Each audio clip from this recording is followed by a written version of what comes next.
Number 9， 第9题。Is the girl 那个女孩 over there 在那边 Helen 是 Helen 吗？这是一个疑问句。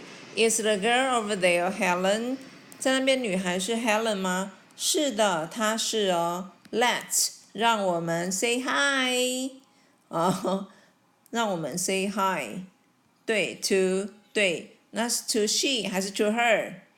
好，那么这边是谁在主动说话？应该是这个 let's 让我们 OK 让我们对他说，所以这边的他呢，当然他的话我们有2种可能，有 she 跟 her 有2种可能，但是因为它是属于被动的，记住现在学英文呢，每一个你我他都是有个主格跟受格，所以你一定要分清楚，在这个句子情况之下是被动选 her。